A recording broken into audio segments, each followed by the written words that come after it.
មនុស្សដែលពាក់នាឡិកាដៃជាញឹកញាប់តែងតែគិតអំពីអនាគតមនុស្សដែលមានសមត្ថភាពមិនសូវនិយាយច្រើនទេ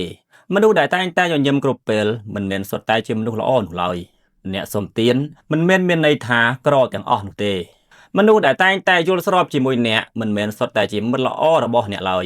ហើយមិនមែនមនុស្សគ្រប់គ្នាដែលស្លៀកពាក់ស្អាតសុទ្ធតែជាមនុស្សសមរម្យនោះដែរអ្នកមានតែងតែគិតពីប្រាក់ចំណេញជាមុនចំណែកអ្នកក្រច្រើនគិតពីអារម្មណ៍និងរូបរាងខាងក្រៅជាមុនរឿងទី1អាជីវកម្មអាំងចិញ្ចឹមត្រីមានបរិសអ្នកមានម្នាក់លក់អាំងចិញ្ចឹមត្រីប៉ុន្តែអាជីវកម្មដើរយឺតណាស់គាត់គិតមួយសន្ទុះរួចទៅរកបរិសចំណាស់ម្នាក់ដែលលក់ត្រីមាសគាត់ទិញត្រីមាស 1000 ក្បាលក្នុងតម្លៃទាបបរិសចំណាស់សប្បាយចិត្តយ៉ាងខ្លាំងថ្ងៃបន្ទាប់បរិសចំណាស់ដឹកត្រីមាសមកឲ្យគាត់បរិសអ្នកមាននាំគាត់ទៅមាត់ព្រៃតូចមួយហើយនិយាយថាចាក់ត្រីទាំងអស់ចូលក្នុងទឹកទៅខ្ញុំនឹងបង់ប្រាក់ឲ្យអ្នកគ្រប់ផ្សេងដោយដែលបានសន្យាបរិសចំណាស់ឆ្ងល់យ៉ាងខ្លាំងប៉ុន្តែគាត់ធ្វើតាមដំណឹងថាមានត្រីមាសឥតគិតថ្លៃបានរីករាលដាលពេញទីក្រុងមនុស្សនៅជិតនោះនាំគ្នាយកធុងនិងសំណាញ់ទៅចាប់ត្រីអ្នកដែលចាប់បានត្រីនាំគ្នាទៅផ្សារទិញអាងចិញ្ចឹមត្រីសូម្បីតែអ្នកដែលចាប់មិនបានក៏ប្រញាប់ទៅទិញអាងដែរព្រោះខ្លាចថានឹងមានឱកាសចាប់បាននៅពេលក្រោយទោះបីបរិសអ្នកមានដំឡើងតម្លៃអាងក៏ដោយក៏អាងត្រីទាំងអស់លក់អស់យ៉ាងលឿនគាត់រកបានប្រាក់យ៉ាងច្រើនរឿងទី2កាបូបដែលបាត់ប៉ុន្មានសប្តាហ៍ក្រោយមកបរិសអ្នកមានកំពុងបើកឡានទៅស្រុកកំណើតគាត់ឈប់នៅស្ថានីយ៍ប្រេងដើម្បីទិញកាហ្វេគាត់ចូលក្នុងហាងតែមួយផ្លេតពេលចេញមកវិញកាបូបកុំព្យូទ័រយួរដៃដែលដាក់លើកៅអីអ្នកដំណើរបានបាត់គាត់ទូរស័ព្ទទៅប៉ូលីសមកកត់កំណត់ហេតុហើយនិយាយថានិយាយត្រង់ទៅរឿងបែបនេះកើតឡើងញឹកញាប់ណាស់ចាំមានពេលយើងនឹងពិនិត្យកាមេរ៉ាសុវត្ថិភាពតែអ្នកគួរតែទៅបិទកាតធនាគាររបស់អ្នកសិនទៅបរិសអ្នកមានដឹងថាពាក្យថាចាំមានពេលប្រហែលមានន័យថាមិនងាយមានអ្នកដោះស្រាយទេ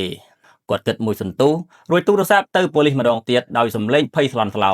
គាត់និយាយថា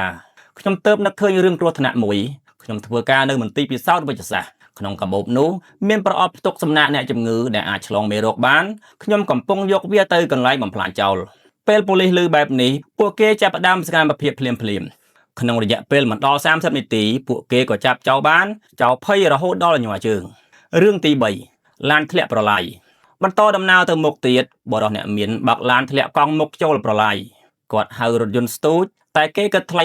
$2000គាត់បិទទូរស័ព្ទបន្ទាប់មកគាត់យកទូរស័ព្ទមកបញ្ជាទិញអាហារ10មុខមកទីតាំងរបស់គាត់20នាទីក្រោយអ្នកដឹកជញ្ជូនអាហារ10នាក់មកដល់គាត់សុំឲ្យពួកគេជួយលើកឡានអ្នកដឹកជញ្ជូនទាំងអស់ជួយគ្នាហើយលើកឡានចេញពីប្រឡាយបានយ៉ាងងាយបរិសអ្នកមានបានផ្ដល់អាហារម្នាក់មួយកញ្ចប់ជាការអរគុណហើយទុកបន្ទុក5ផ្កាយឲ្យពួកគេទាំងអស់ពេលចាក់ចេញអ្នកដឹកជញ្ជូននាំគ្នានិយាយថាគាត់ពិតជាមនុស្សល្អមែនមេរៀនដែលរឿងនេះចង់បង្ហាញ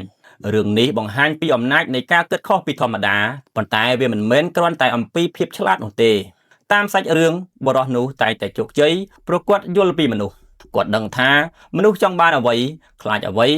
ហើយអ្វីជំរុញឲ្យពួកគេចាត់វិធានការក្នុងសម័យដែលមនុស្សជាច្រើននិយាយថា EQ ភាពឆ្លាតវៃផ្នែកអារម្មណ៍មានសារៈសំខាន់ខ្លាំងការយល់ពីមនុស្សអាចជួយអ្នកក្នុងការងារទំនាក់ទំនងនិងអាជីវកម្មនៅពេលអ្នកអាចយល់ពីមនុស្សអ្នកនឹងមិនចាំបាច់ស្មានអំពីចិត្តពួកគេទេអ្នកអាចកសាងទំនាក់ទំនងបានល្អជាងមុននិងធ្វើការសម្រេចចិត្តបានឆ្លាតជាងមុន